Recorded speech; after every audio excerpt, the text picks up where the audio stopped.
Oke, hari ini kita bakal kupas tuntas salah satu teknologi yang lagi heboh banget, machine learning, atau biasa disingkat ML. Coba deh kita mulai dari pertanyaan ini, karena jawabannya, mungkin bakal bikin Anda kaget. Kemungkinan besar, jauh lebih sering dari yang Anda kira. Coba bayangin deh, pagi ini, pas Anda bangun, buka email, nah, di belakang layar itu ML udah kerja keras loh, dia yang otomatis misahin email penting dari spam. Terus pas mau pergi dan butuh petunjuk arah, itu juga ML.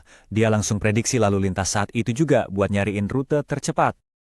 Lalu feed media sosial yang rasanya kok ngerti banget sama selera Anda? Yap, bener banget. Itu juga hasil kurasi algoritma ML. Bahkan sampai rekomendasi video yang Anda tonton, ML seakan-akan udah tahu duluan apa yang bakal Anda suka. Kelihatan kan? ML itu ada di mana-mana, menyatu banget sama kehidupan digital kita. Nah, sekarang, yuk kita bedah bareng-bareng, apa sih sebenarnya machine learning itu? Oke, jadi apa sih sebenarnya sihir di balik teknologi yang lagi mengubah dunia kita ini? Definisi klasik dari sang pelopor, Arthur Samuel, ini benar-benar keren. Intinya, kita ngasih komputer kemampuan untuk belajar tanpa kita harus nulis setiap aturannya satu persatu secara manual. Biar gampang, bayangin aja kayak anak kecil yang lagi belajar nyortir mainan berdasarkan bentuknya. Nggak ada yang ngasih dia buku aturan kan? Dia belajar sendiri, lewat mencoba, salah, terus coba lagi sampai bisa. Nah, kalau mau sedikit lebih teknis, ada 3 komponen utamanya. Ada tugas atau task, pengalaman atau experience, dan kinerja atau performance. Contohnya balik lagi ke filter spam tadi. Tugasnya, ya misahin email. Pengalamannya, dia belajar dari email-email yang Anda tandai sebagai spam. Kinerjanya, ya diukur dari seberapa akurat dia nebaknya. Kuncinya di sini, makin banyak pengalaman, kinerjanya bakal makin bagus. Dan disinilah letak pergeseran paling fundamentalnya. Machine learning itu benar-benar mengubah cara kita memandang pemrograman. Coba perhatikan deh perbedaannya. Di pemrograman tradisional, kita kasih komputer data sama aturannya. Terus komputer ngasih kita jawabannya. Nah, di machine learning ini dibalik.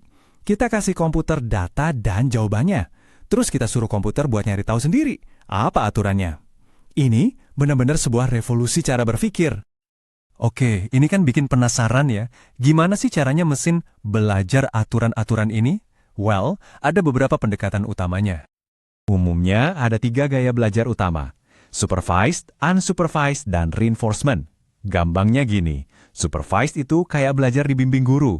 Unsupervised itu kayak kita disuruh cari pola sendiri di data yang acak. Dan reinforcement itu belajar dari trial and error, mirip-mirip kayak ngelatih hewan peliharaan gitu. Nah, untuk pembahasan kali ini, kita fokus ke yang paling umum dulu ya, yaitu supervised learning. Kenapa disebut supervised atau terawasi? Ya karena kita berperan kayak pengawas atau gurunya. Kita kasih mesinnya data yang udah ada labelnya, udah lengkap sama kunci jawaban yang benar. Contohnya kita mau bikin program buat prediksi harga rumah. Nah, kita kasih data historis ke mesinnya, data yang isinya nunjukin luas tanah sebuah rumah dan harga jualnya dulu berapa. Dengan ngeliat ribuan contoh kayak gini, si mesin pelan-pelan belajar polanya. Dia mulai ngerti hubungan antara, misalnya, luas tanah sama harganya. Kalau udah pinter, dia bisa nebak harga rumah baru yang belum pernah dia lihat datanya sama sekali. Oke, sekarang kita lihat sedikit sejarahnya. Walaupun ML ini rasanya baru banget, idenya itu sebenarnya udah ada dari puluhan tahun yang lalu loh. Perjalanannya itu luar biasa loh, dimulai dari tahun 50-an dengan program catur yang bisa belajar sendiri. Terus, momen yang bikin heboh dunia di tahun 97, pas komputer Deep Blue ngalahin Grandmaster catur Garry Kasparov. Lanjut lagi di 2012, ada Google Brain yang bisa ngenalin gambar kucing di video YouTube tanpa diajarin secara spesifik. Dan puncaknya, tentu aja di 2022, pas ChatGPT muncul dan ngebawa AI canggih ini ke tangan kita semua. Laju inovasinya ini benar-benar gila. Sekarang mesin udah bisa nulis, bikin gambar, bahkan nyetir mobil. Nah, ini ninggalin kita dengan satu pertanyaan besar yang bikin kita mikir, setelah semua ini, apalagi yang harus mereka pelajari selanjutnya?